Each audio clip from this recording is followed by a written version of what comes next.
My name is Julie Gunkelman, and I am your host for today's webinar. Welcome to the AMATIC 2016 webinar series. Today's presentation, More Than a Decade of Mandatory Placement at Iowa Central Community College with John Hansen. This presentation is sponsored by the Placement and Assessment Committee.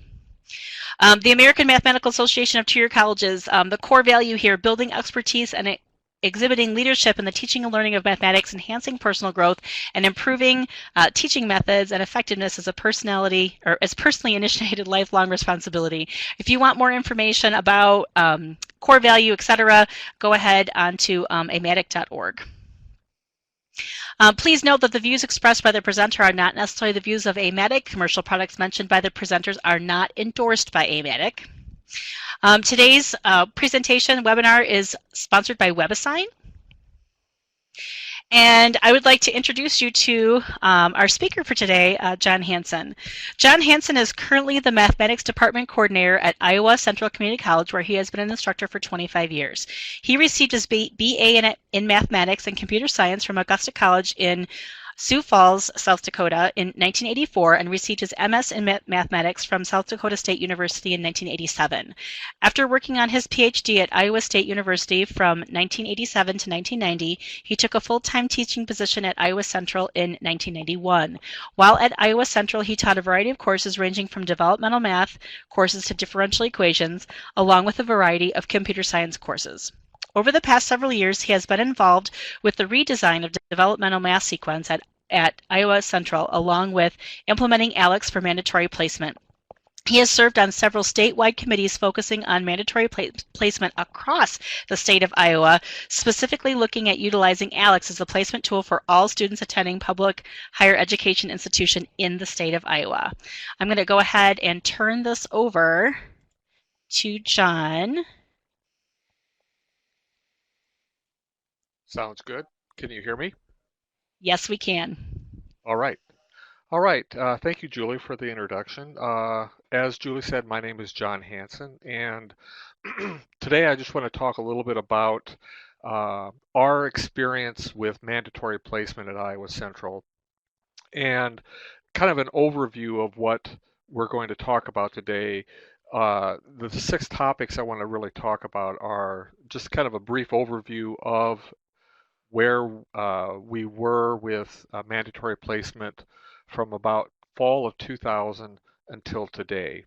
And as you can see, I have those 6 points there, and we'll focus a lot on what's happening since 2014 to today, specifically when we move from using Compass, ACT, AccuPlacer to ALEKS. And I have a lot of data that I can share with everybody at that particular time.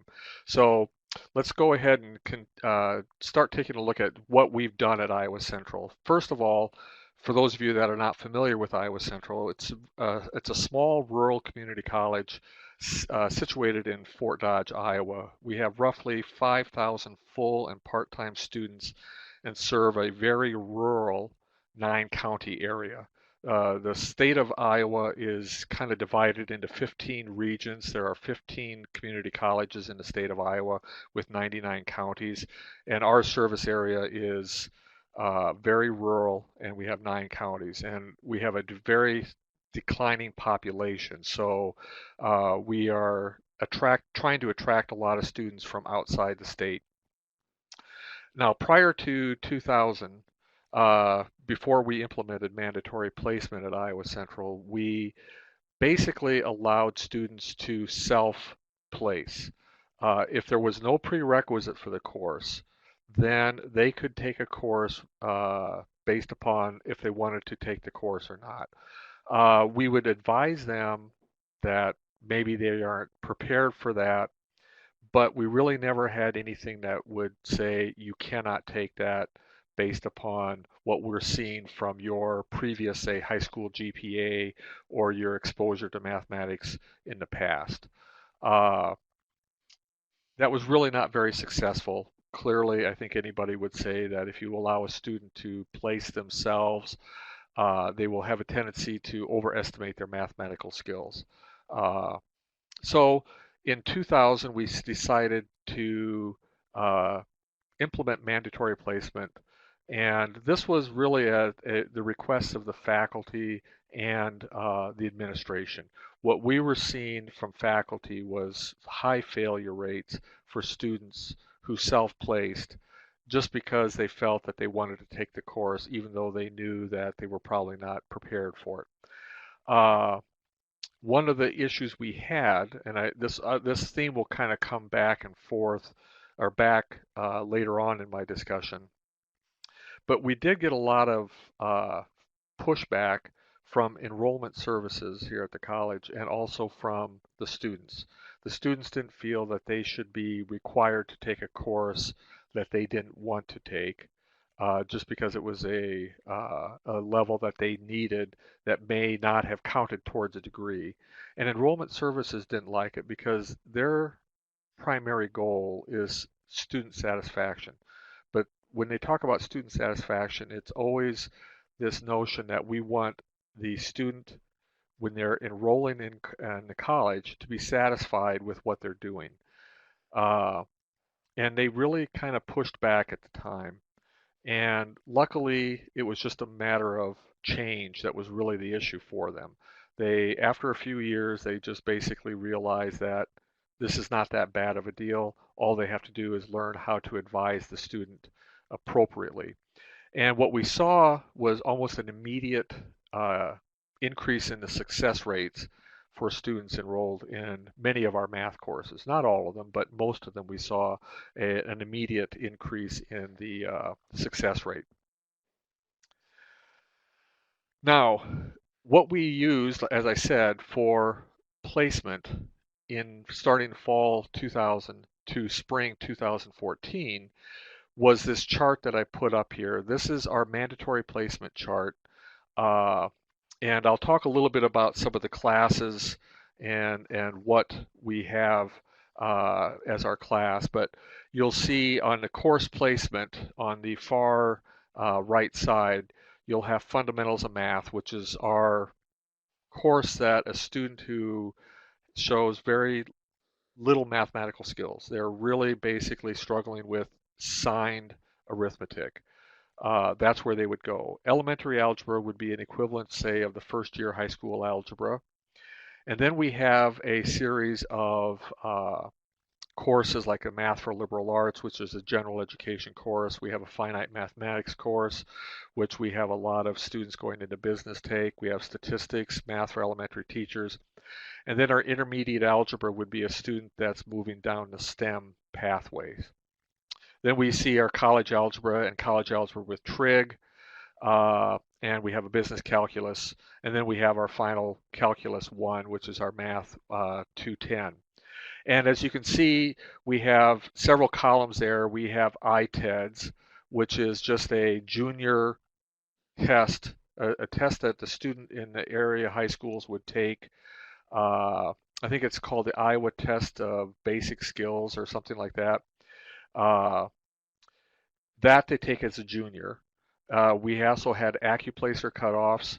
Uh, we used AccuPlacer primarily for our distance education because we had a lot of students from all over the United States that needed to be placed, and AccuPlacer was one that we found that had a greater footprint in terms of its ability to be used in a larger area of the United States. We also allowed SAT, ACT cutoffs, and we have our compass scores there and our asset. We primarily use, though, the compass. I think most people would say the compass was the primary tool that was being used. Interesting note, though, about the ACT. Since ACT and Compass are kind of homegrown Iowa products, the ACT Corporation, which owns Compass, basically on their website says, please do not use the ACT scores for placement. They're more of a measure of the student's maturity level as opposed to a specific cutoff of where they are in their mathematical skills. So we never really did like to use the ACT. We really just stuck with Compass for the most part. Uh, so that's what our mandatory placement chart looked like from about 2000 to 2014. all of those cutoffs came from the individual companies. ACT gave us the cutoffs for Compass and their ACTs. SAT gave us their cutoffs. AccuPlacer gave us the cutoffs, and so on. So those were basically the corporations that produce those placement would give us the cutoffs based upon what we described as the course. And I'll talk more about that when we get into ALEKS here in a few minutes. One thing I do want to bring up, and this is something that it's kind of a moot point today because Compass is pulling the plug. I think by September, their product will no longer be supported, if I remember correctly. But an internal document that was produced by the ACT Corporation in 2014 called the Validity Evidence for ACT Compass Placement Tests. Now, this is a document that you can actually, if you search on their website, the ACT Corporation's website, you'll find it there. And they basically take, I'm referring to a table called Table 4, and it's the overall predictive strength using the median logistics R value. And as you can see, they have all of the different course types and Compass tests listed there. And we're going to primarily look at the arithmetic skills all the way through college algebra. And if you take a look at the Compasses column for predictive strength, clearly the arithmetic skills was better than flipping a coin, but everything else is very, very low. 0.36, 0.47, 0.41. And then you take a look at the high school GPA. And what you have to understand on that predictor set, the high school GPA, in the document, they say that is self-reported high school GPA. That is not the official GPA of the student, but that's the student's self-reported GPA from high school. And as you can see, almost all the way through, it is far better predictor of success than the Compass test was. And when you combine Compass with the high school GPA, you even get better results for the most part. It's a rather interesting thing that a self-reported high school GPA was a better predictor for success than Compass. This document kind of stood out for me as one of the reasons why we, prior to Compass being terminated, we decided to move towards ALEKS. This was one of the big reasons why we decided to do this.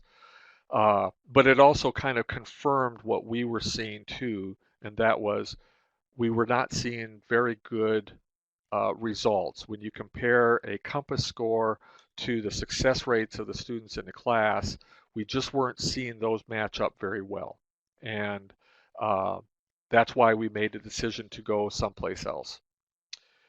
Now, if we take a look at our success rates, which is pre-ALEKS, and again, when I use the word ALEKS, I am really referring to ALEKS PPL.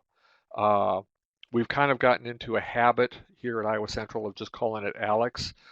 ALEKS itself is more towards the courseware delivery system, and the ALEKS PPL is the placement, prep, and learning. So when I talk about the word ALEKS, I'm really only referring to the placement, prep, and learning component of it. So this is pre-ALEKS. So this would be from about 2000 until 2014. Our college level success rates were about 56% passed, 44% failed. And when we talk about pass, we call a pass ABC and a fail as DWF. We have to be a little bit careful with that. I did not go through and differentiate. Some courses, if a student's getting a general education degree at Iowa Central, then a D in a statistics course or a math or liberal arts course is considered passing. Though if they're transferring to a university by itself, it would not transfer. So I just decided for the sake of argument here that the only thing that I'm counting as a pass is the ABC. Everything else is what we would consider a fail. When you break down the developmental sequence, and I'll talk a little bit about the developmental math here in a second, you see that we have the developmental level success rates from 2000 to 2011 versus the 2012 to 2013. And you see that we had a fairly high success rate, 65% for the 2000 to 2011, and then we saw a drop from 2012 to 2013. And the difference there is in 2012, we changed our method of delivery for the developmental math. Prior to 2012, we had used a variety of different ways to deliver, typically face-to-face in a large, shouldn't say lecture room, but a classroom where the average number of students would be about 28 to 32. It was delivered by a faculty member, a lot of times adjuncts, and one of the problems when we delivered math that way, as we started looking at why we saw a decrease in the success rates after we implemented the math redesign, we started looking back at some of the syllabi that instructors were using. And what we noticed that some syllabi allowed a student to have about 40 to 50% of their grade based upon homework assignments. We even had one person that had 60% of their grade was homework assignments, which basically meant that they could fail every test but still get a C or better and move on to the next course. Without that standardization of what we call appropriate split in terms of in-class assessments versus out of class assessments, we really had just a moving target. We really couldn't figure out what was going on, which is why we had not a very high success rate at the college level relative to the developmental level. When we went to 2012 and went to our new math redesign, we implemented a mastery-based approach to our developmental math courses. Basically, we use Hawk's learning system for the software.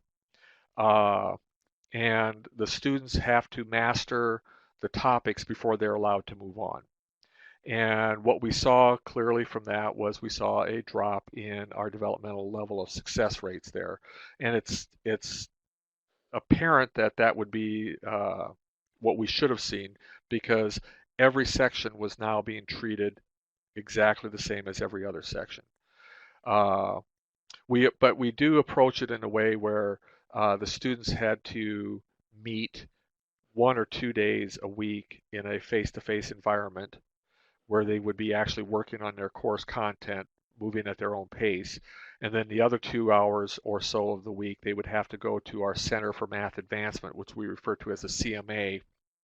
And there they can work on their content and get questions answered if they need to by faculty or tutors that are walking around. So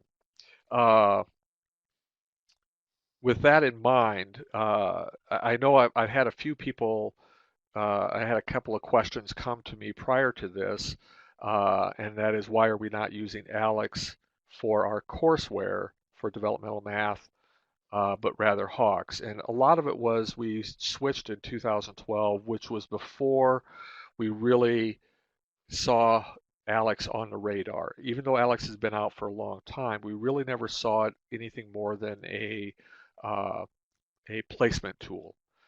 And so we found Hawks. We really liked it. It does a good job. It's for us, it's an effective tool, although we are currently in the early stages of looking at possibly moving towards ALEKS to deliver our course material for the developmental courses.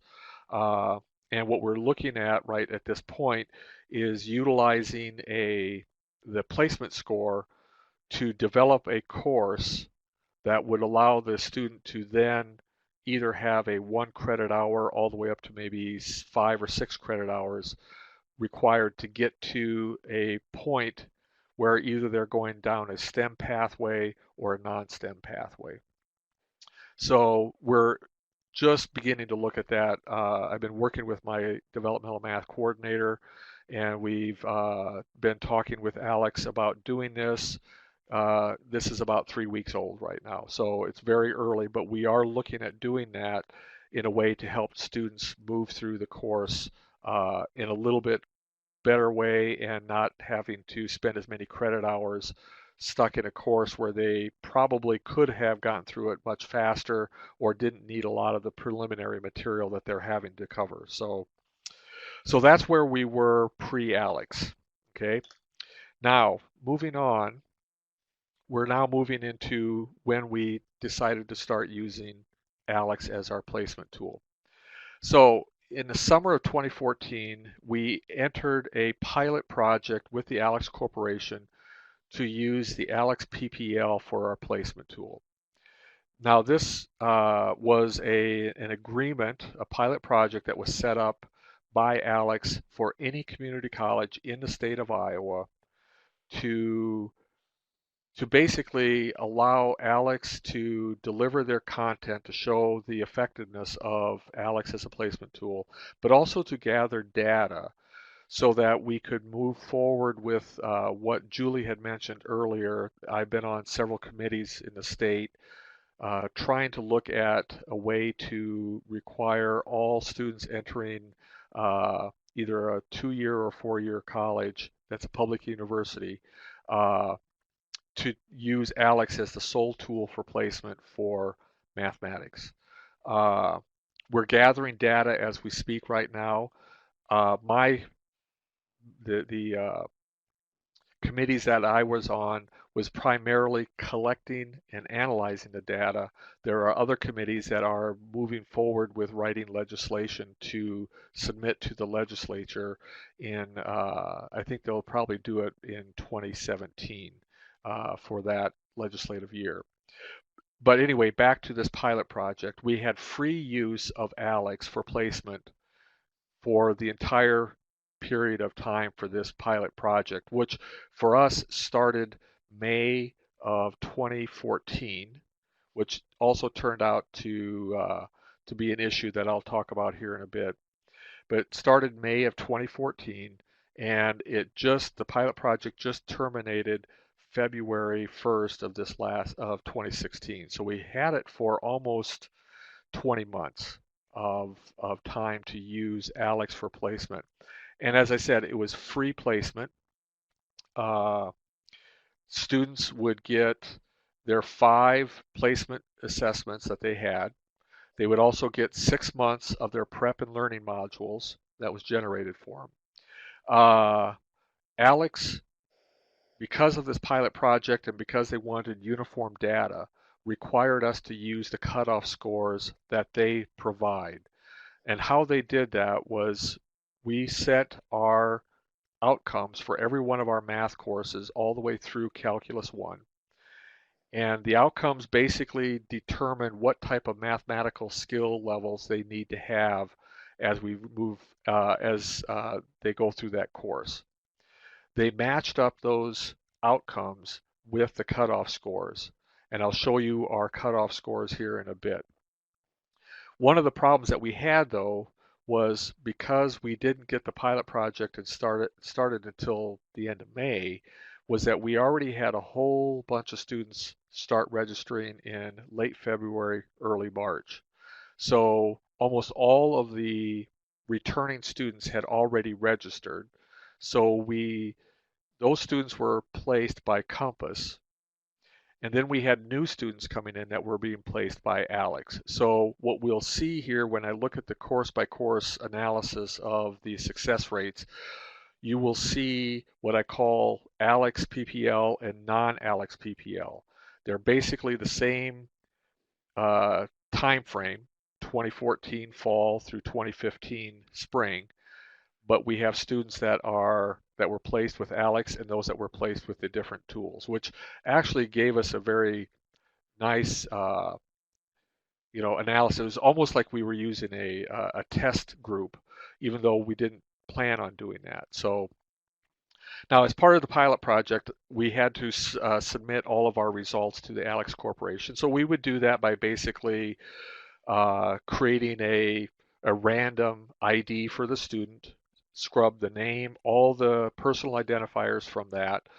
We sent them the ALEX placement score that was used to place the student. We sent them the course that they were in, as I said, a random ID, and also the grade they received.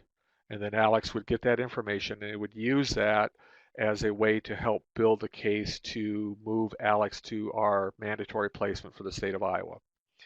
Uh, in the state of Iowa, as of this date, the three main universities, Iowa State, University of Iowa, and Northern Iowa, all use ALEX as mandatory placement for all of their math courses. And in fact, at some of the schools, the chemistry departments use ALEX for placement in their general chemistry classes. So uh, they've been doing that for many, many years now. And their data is equally as good as our data that I will show you here in a bit. Des Moines Area Community College is also using ALEX for their placement, but their data is a little bit harder to interpret because this was the 2014-2015 was their first year ever for mandatory placement. So the results that they see really have nothing to compare to. They're seeing good results, but what does that mean compared to no placement? And what our data shows is what does placement using ALEX look like compared to placement using Compass, ACT, AccuPlacer. So that's the difference there. So anyway, there are more community colleges that are considering using ALEX for placement. A lot of them are, as with everybody who is got the email this last summer saying that Compass was pulling the plug, they're looking at other tools. We've actually had AccuPlacer on campus to look at AccuPlacer as a placement tool, but that was primarily because our English department needed something to place, and they felt that if we bring AccuPlacer to do placement for that, maybe we should look at it for math. And after talking with them, we just didn't feel that that's where we want to go.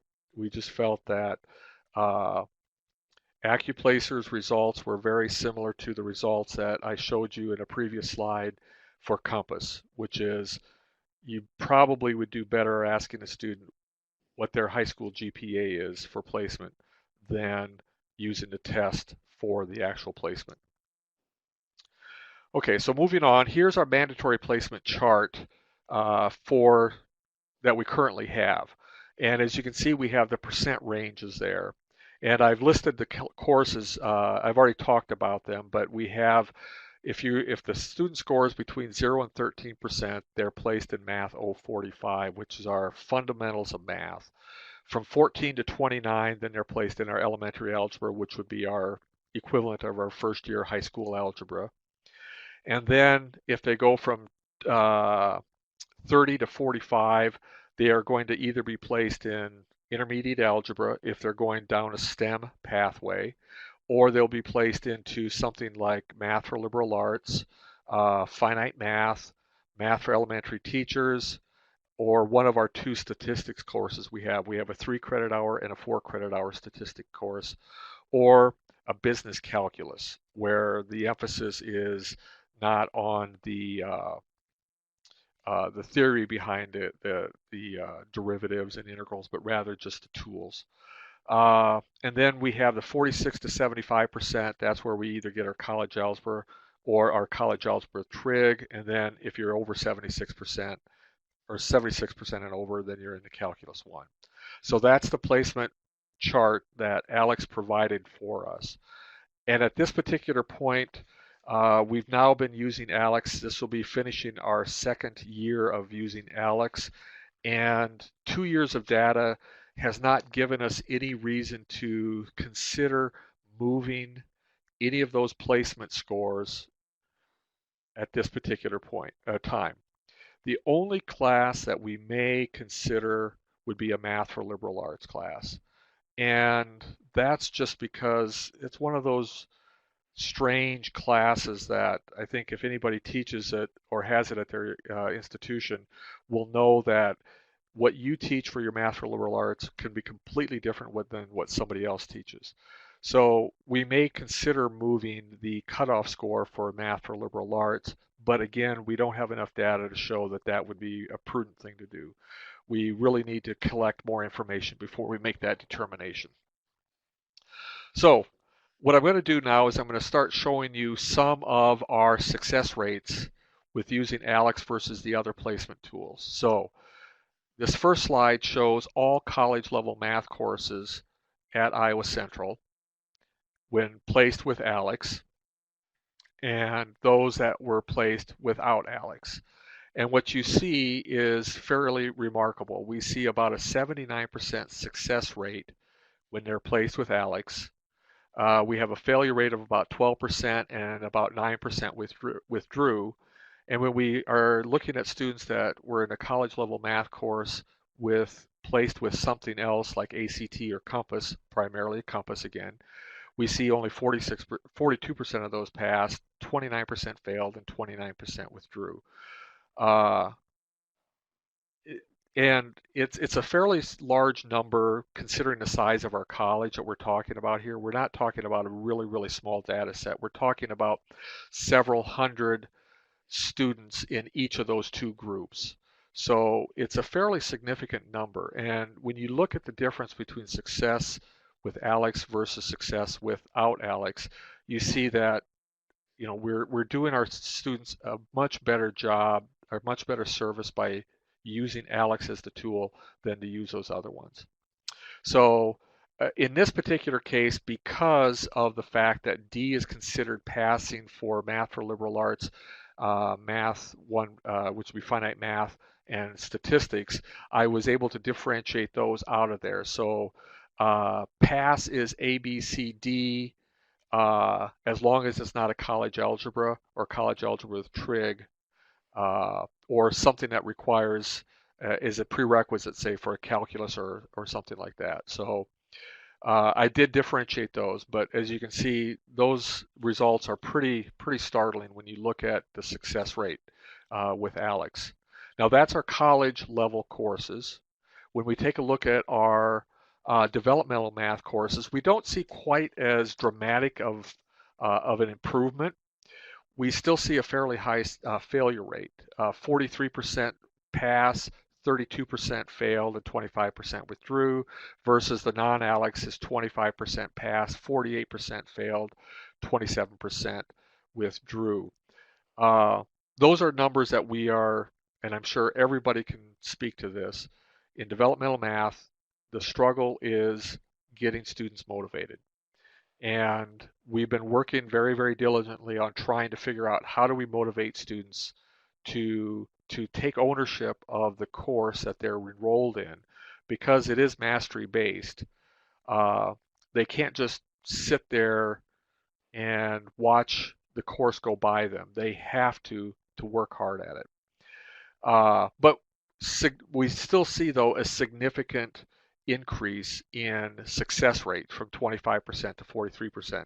And now we're talking about 400 or 500 students in each of these two groups. So that in itself, again, is a significant number of students that we see. That was over a 2-semester period, fall of 2014 and spring of 2015. Here for developmental math, our success rate, or our pass is ABC, fail is DWF. One thing you should note, though, on the fail for ALEKS, this was an interesting statistic. 38% of the students who were placed with ALEKS and withdrew from the developmental math course took ALEKS a second time after they had done some work in their prep and learning modules and having worked in the course, and then were placed in a higher level course. So of those students that withdrew, 38% of those actually moved to a higher level course. So I don't think we would have seen that. I can't say that for sure, but I don't think we could have seen that if we had had Compass. After watching over the years students take the Compass test, I really found that it seemed almost random as to how it was placing a student. Some students would be in there for 5 minutes and it would give them a score. And in fact, I saw one student never do anything involving algebra at all. They were there 10 minutes. They took about, I think it were like 9 or 10 questions. And when they got done, all of them arithmetic questions, it placed them in intermediate algebra, which baffled me as to how it did that. But uh, with Alex, we don't see that happening, and I'll speak more to that particular issue in a little bit here. So those are our developmental math courses. Now I'm going to break down the actual course by course for success rates and failure rates. So the first course that I want to look at is our Math 045. Now, this is Alex versus every other tool. So there's only one graph here. It's with Alex. We had 36% pass, 64% fail. Uh, that's not good at all, and we're looking at as to why that's happening. But we have some ideas that it has a lot to do with the attitude of the student. Uh, so those are our weakest students in math. Those are the ones that are most at risk. So we're looking at other ways of helping them be successful, and those are things that are happening just college-wide, not just within the math department. The next one is our elementary algebra. That would be the first year high school algebra course. Again, we see a dramatic increase in the success rate, 47% versus 23%. So we're doing much better with Alex in there. We have a lot of students also in that group. If we go to the next group, which is our STEM pathway, which is our intermediate algebra, those students that are probably going to go into college algebra trig, and possibly onto calculus, we see a not as big a increase, but we do see an increase nonetheless of about 13% improvement in success rates. So, but that's a fairly small uh, group of people. We're not talking about uh, a large population there. Uh, as I think a lot of colleges find, there are just not a lot of students that are going into the STEM pathways. So this course really only serves, we have maybe 1 or 2 sections every semester of about 20 students each. So we're not looking like at a very large group of students here. Then we get to our college algebra and trig. I'm sorry, I'm one slide ahead. We get to our math for liberal arts. This is that course that I said was a little bit tricky to figure out. And those students that were placed without Alex, about 57% passed or were successful. And those with Alex, we had about 76%. And we're talking about a fairly significant number of students here too. This is not as big as our statistics classes, but it is still a significant number of students here. We're talking I think it was 80, 85 in the Alex group and about 75 in the non-Alex group. So then we move on to our college algebra and trig. Very small group, so the data isn't really indicative. 12% passing with non-Alex placement and 67% passing with Alex placement. But you have to realize we're talking about only maybe 20 students in each of those groups. So not a significant number of students. I wouldn't really want to draw too many conclusions on this at this point. Maybe in another year or two after we've collected more data, I would feel more comfortable saying that there is a very, very large improvement or not. But at this point, I just wanted to put that information out just in case somebody wanted to see that. Then if we move to our statistics, which is a much larger group, we do see a significant increase. About 80% of the students who were placed using Alex passed, and those that were placed with some other tool, only 48% passed. And again, this is A through D is a pass, and F and W are the failure.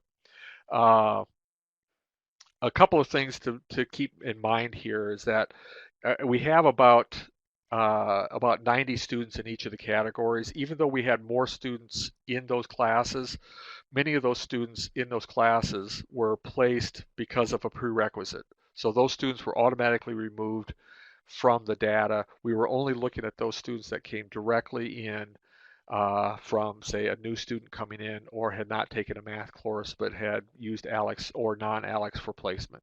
So any student that met the minimum requirements of prerequisites were automatically put in. So if they had passed Math 063, which is the prerequisite for statistics, then they were automatically in there. Those students were removed from the data. Now, one thing that I just want to mention that has in many of the conferences that I've been to, and I've talked to all the chief academic officers in the state of Iowa about what we did with ALEKS. And one of the questions that always comes up is that, well, our students are different. We're an urban community college, or we're a four-year university, or we have a very rural community college. We have a lot of non-traditional students. We have a lot of traditional students. There's always this idea that everybody's students are different. And I'm not going to say they aren't, they are. But from a mathematical perspective, my claim is that they're not. They're all the same.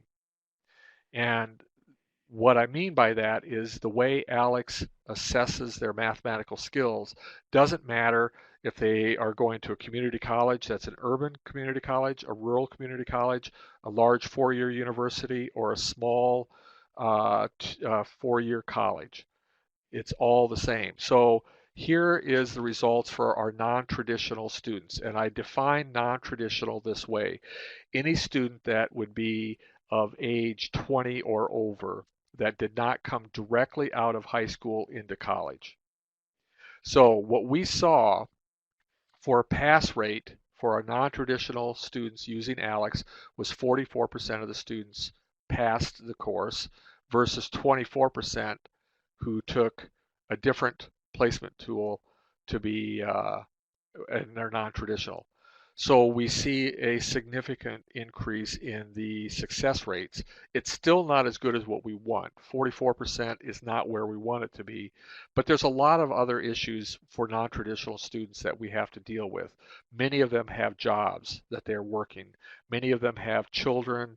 Many of them have other things going on in their life. A lot of them will just up and leave. They won't come anymore. All sorts of different things. So that's why we have a withdrawal rate that is a fairly large withdrawal rate, 36% those non-traditional students that took ALEKS as a placement tool versus 41% that did not take ALEKS as a placement tool. But what this tells us is that even amongst that population, we are still seeing a significant increase in success rates with using ALEKS for our placement. And we're talking about a significant number of students. We're talking probably 400 for the students that took ALEKS and about 250 for those that did not take ALEKS for the non-traditional side. So that's a significant number of students, I think, that tells me that what we're seeing for placement is working regardless of whether they come directly out of the high school or they are and I think if I looked at the average age of those non-traditional students, like I said, I defined them to be age 20 or over that did not come directly out of high school. I think the average age was about 29. So we had some students all the way up to age 68, all the way down to 20, but the average is about 28 or 29. So again, we're seeing fairly good success rates with ALEKS as a placement tool. Now, I want to talk a little bit about our comparisons of the placement tools. And this is where I'm going to, you know, a lot of people claim that I am being paid by ALEKS to do this, and I am not. I'm just, what we're seeing, and department-wide, we're all just at awe at how good our placement is relative to what we were doing. So, let's talk a little bit about proctored versus non-proctored placement. That's a huge issue in the state of Iowa. We want to try to sell the idea of using ALEKS as the sole placement tool for the state of Iowa. The problem with that is the three Regents universities, Iowa State, Iowa, and UNI, currently do not proctor their assessments. So the students can take it at home. Talking with the department chair at the Iowa State University, they're using some statistical modeling to look at the evidence of cheating. In other words, students not doing their own work on the placement, and they're finding that they're seeing some evidence that there is significant cheating going on. So they are in the process of looking at possibly uh, requiring proctoring. My contention is that a placement tool is only as good as the student who's actually taking the test. So Compass, ACT, SAT, AccuPlacer, they're all proctored placement tools. We require that.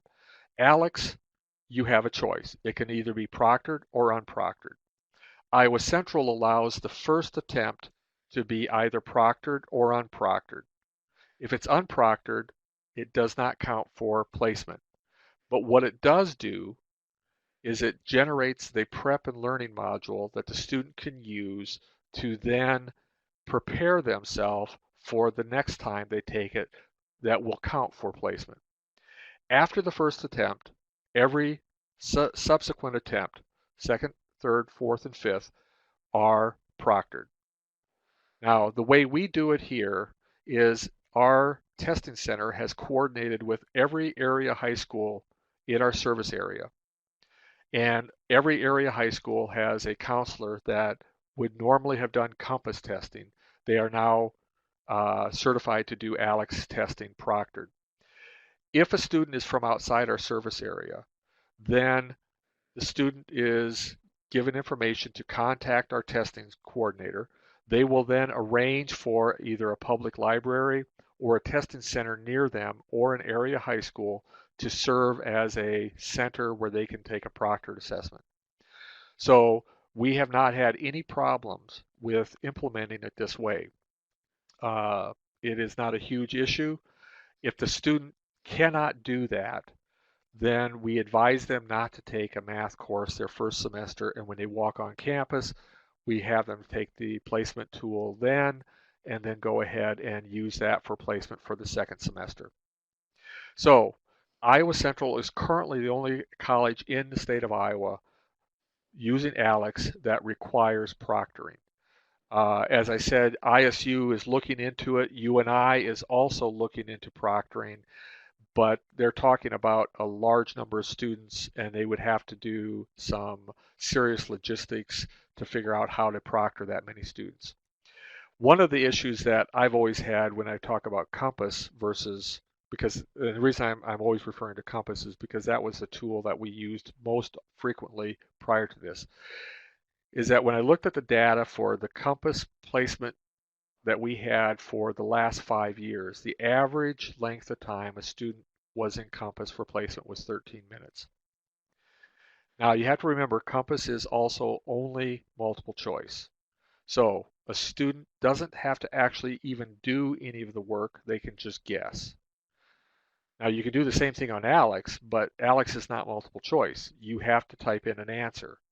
And if the answer is not right, then what does it do? That's something that I'll leave you to look at later on. But Compass 13 minutes, our average length of time for ALEKS is 73 minutes. We see students that take it for much longer. In fact, with ALEKS, we allow students to take it over a 2-day period, and it's untimed. So they can take 5 hours one day and 3 hours the next day if they wanted to.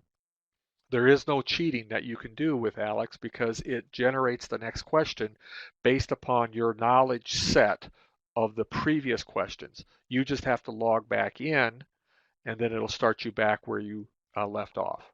But when you see almost an entire hour difference between taking a Compass placement score versus ALEKS, I have a tendency to think that 13 minutes is not enough time to actually fully understand a student's mathematical skill level. Even 73 minutes you could argue that that's not enough time, but at least it's an improvement. Now, some of the cost that we deal with for this, which is always a big issue. Colleges, I mean, I've been very, very fortunate here at Iowa Central. Our college president has told me whatever it takes, they'll pay for the placement tool for the students. So I want to talk a little bit about cost. Compass and AccuPlacer, the college covers the cost for the first 2 attempts. Any further attempts the students must pay for. They run roughly $5 or less per attempt. So if a student takes Compass or AccuPlacer twice, it's going to be $10 that the college would have to pay for that roughly. Compared to ALEKS, ALEKS covers the entire cost, or the college covers the entire cost for ALEKS PPL. For $25, they get 5 attempts plus the prep and learning module, which is valid for 6 months from the time they started. As of February 1st, though, remember, we were on a pilot project for about 20 months, so we paid nothing for that. As of February 1st, because ALEKS Corporation put Iowa, Iowa State, UNI, DMACC, and Iowa Central into the same pool, they were able to reduce our cost to $20 per student. So we only pay $20 per student for placement. If we get 1 or 2 more larger community colleges in the state of Iowa to join ALEKS, we will then see the cost down to $15 per student. That's still a significant increase over the AccuPlacer and Compass, but the results are, I think just looking at the results for each of those courses, we have, and I'll bring this up here in a second. There's something I'm going to bring up about what this does for savings for students. So I'll talk about that a little bit here in a second. I just feel that we have to do whatever we can to make a student successful. And if I can actually place a student into a higher level course or give them the tools using the prep and learning modules to move from one level to the next and save them $400 in tuition for a 4 credit hour course or $600 in tuition for a 4 credit hour course, and it only cost me $25 or $20 to do that, I think we've just done this student a very, very good service. I know people would argue that we're taking money away from the college, but our job is not to take money from the students. Our job is to actually educate the students and do it as effectively as possible. So that's kind of been my motto. Now, some of the diagnostic tools that you would have with Compass and AccuPlacer, you get a raw score. You can dig deeper to get more information, but it's usually not included with the raw score. With ALEKS, what you get is a pie chart or a chart that describes their strengths and weaknesses. And I know it might be a little bit hard to see this, but this would be similar to what a student would see. They would see it as a pie chart. It's just a little bit easier to look at. I've got a particular student here who took ALEKS 3 times. The first time they scored 32. The second time they scored 42. The third time they scored 44. And as you can see, the diagnostics there is quite good. And as you look, this would be more like what the student would see. You have a pie chart. There's 314 topics that ALEKS assesses over, and there's 16 areas that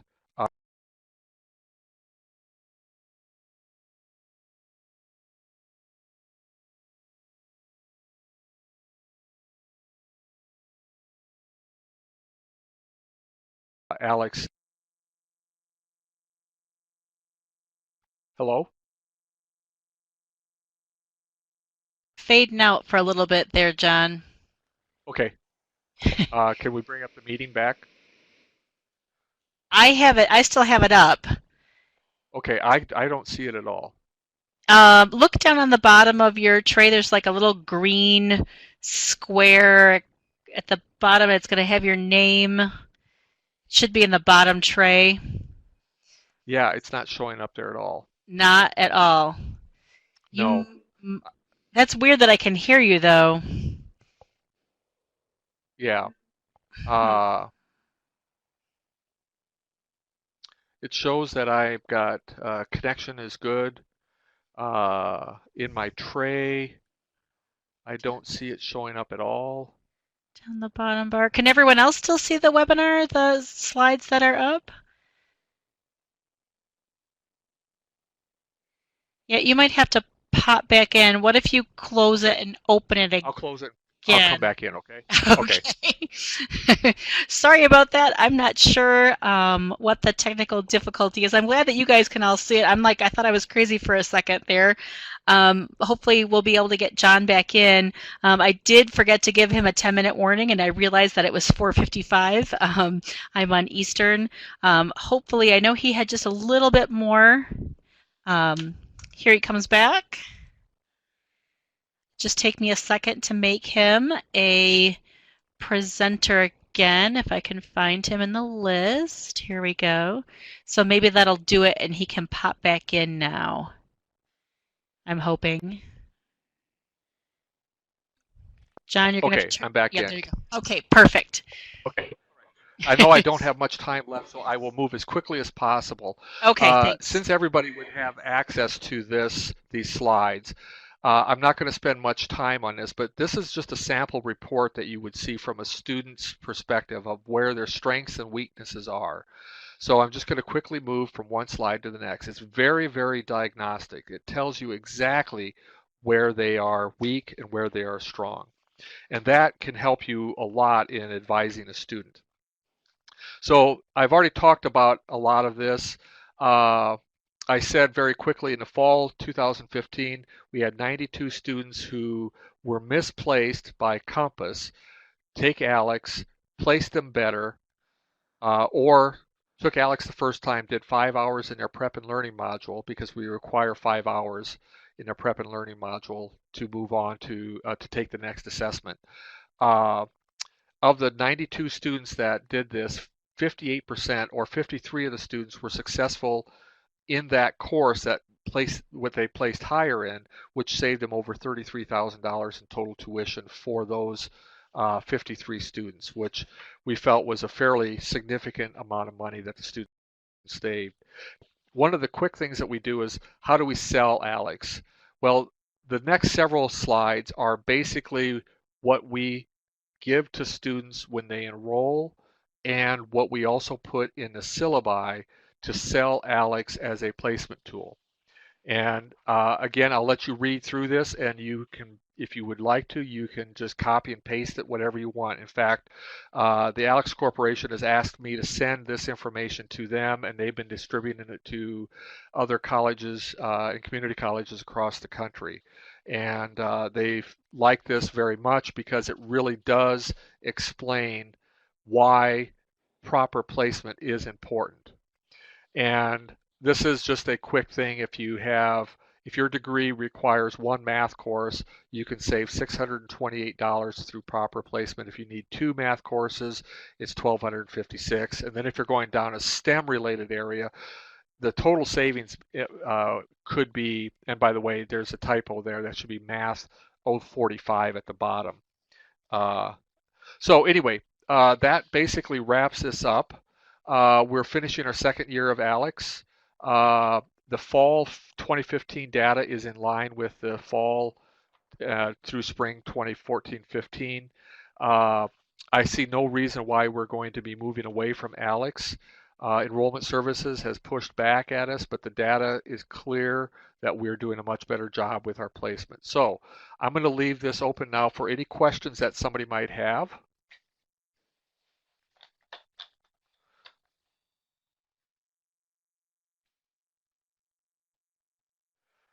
One thing that I might suggest, that if you would like to actually talk to me via the phone, I'd be more than happy to. I guess, Julie, would my contact information be there? Or how would they be able to get that? I guess I didn't put that on there. I did. The first slide has my contact slide. So we're gonna go ahead and share your PowerPoint on the AMATIC site, and your contact information I think was on the first slide, so people would be able to to contact you. I haven't seen much chatter going on, but you painted a very lovely picture of your journey, and I appreciate that. No, it was very detailed. I took a lot of notes throughout.